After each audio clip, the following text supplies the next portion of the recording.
জি, আসসালামু আলাইকুম শাহেদ ভাই। ধন্যবাদ আপনাকে।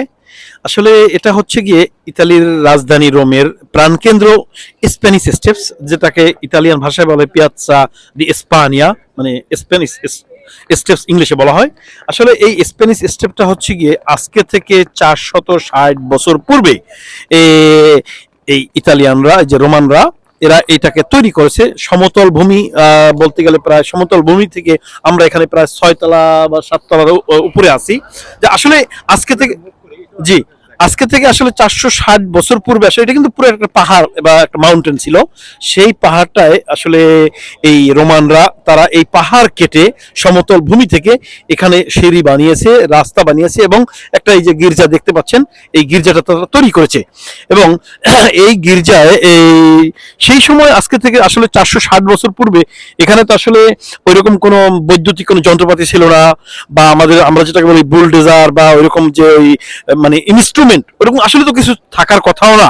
কিন্তু আসলে আজকে থেকে দীর্ঘ 460 বা 500 বছর পূর্বে এই জিনিসগুলো তারা ইনস্ট্রুমেন্ট কোথায় পাইলো, তারা কিভাবে তৈরি করলো, এবং সমতল ভূমি থেকে এই 6 তলা ওই উঁচুতে কিভাবে এই ধরনের গির্জা তৈরি করলো, এবং এই যে সিঁড়ি কিভাবে এটা বানানো সম্ভব হলো, এই এই জিনিসগুলো আসলে সামগ্রিকভাবে দেখার জন্যই এই টুরিস্ট বা পর্যটক এরা এখানে আসলে ভিড় করে। এবং প্রতিদিন হাজার হাজার, এবং এই যে সামারে মনে হয় যে লক্ষ লক্ষ টুরিস্ট, এবং এই ডিসেম্বর থেকে মনে হয় যে প্রায় প্রায় 40 থেকে 50 মিলিয়ন টুরিস্ট অলরেডি সমগ্র হোটেল বুকিং করে ফেলেছে আসলে এই জিনিসগুলো দেখার জন্য আসবে। এবং এই সিঁড়িটা এতটাই বিখ্যাত যে ইতালিতে যদি কোনো পর্যটক আসে তো আসলে এই সিঁড়ি না দেখে কেউই যায় না, যে স্প্যানিশ স্টেপ। এবং সমতল ভূমি থেকে এই পর্যন্ত আসলে আমরা যারা আছি আমরাই নিজেরা আসলে উপরে উঠতে উঠতে ক্লান্ত হয়ে যাই, যে এত উঁচু এবং এভাবে কিভাবে বানানো সম্ভব হয়েছে।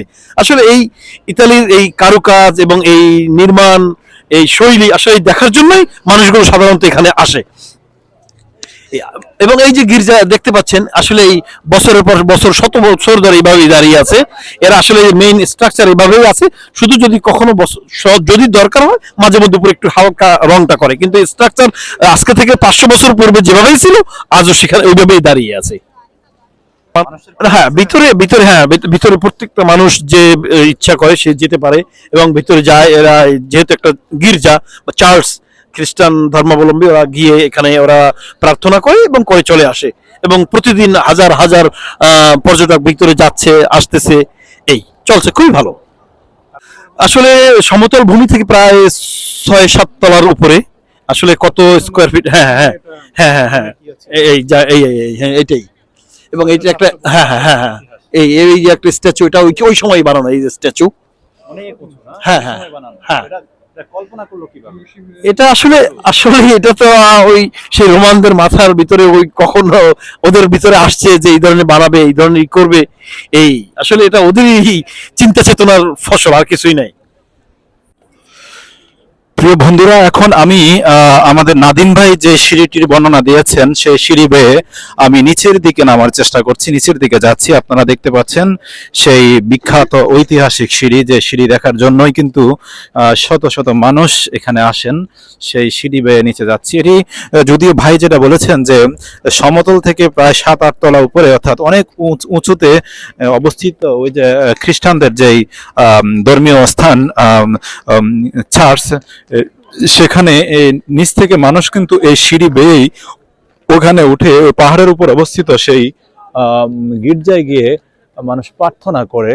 তো এটি সে সময় এই যে এই সিঁড়িটা বানানো বা কোনো প্রযুক্তি ছিল না, সেই অনেক বছর আগে সেই প্রযুক্তি ছাড়াই কিন্তু এই সিঁড়িগুলো বানানো হয়েছে। এবং ওখানে ওই ওই যে গির্জাটি এভাবে কিন্তু সে সময় এভাবে কিন্তু বানানো হয়েছে। যদিও মাঝে মধ্যে এই গির্জাকে সংস্কার করা হয়, কিন্তু পূর্বে যখন ছিল, পূর্বে ঠিক এটি এরকম ছিল, এখনো কিন্তু এটি ঠিক এভাবেই মানে রয়েছে।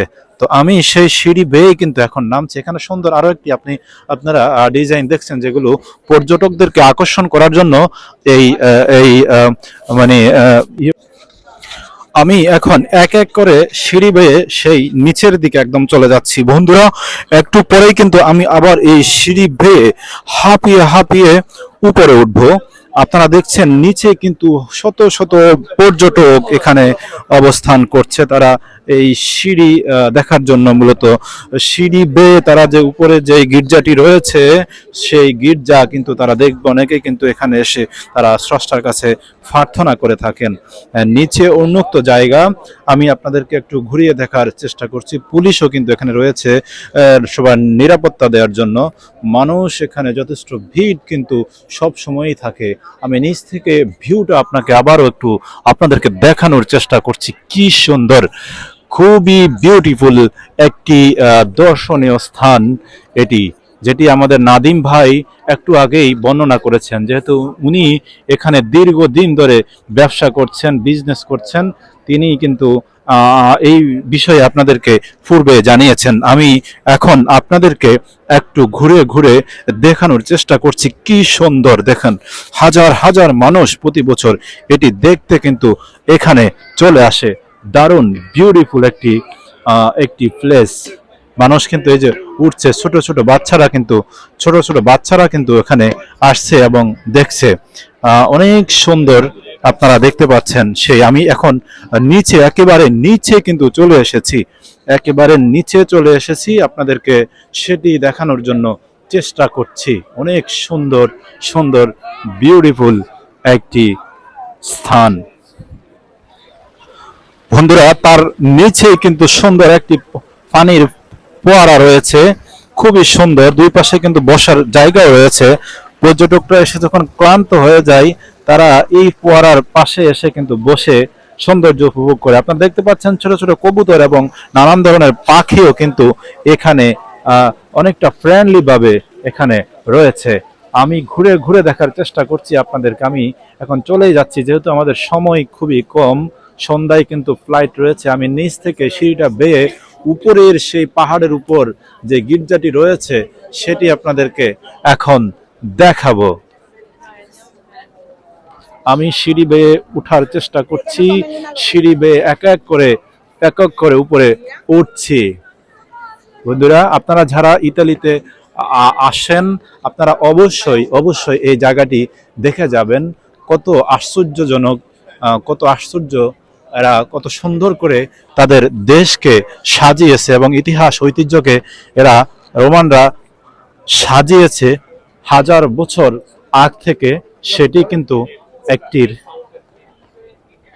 নমুনা এই জায়গায়। আমি অনেকটা ক্লান্ত হয়ে যাচ্ছি বন্ধুরা, ক্লান্ত হয়ে যাচ্ছি।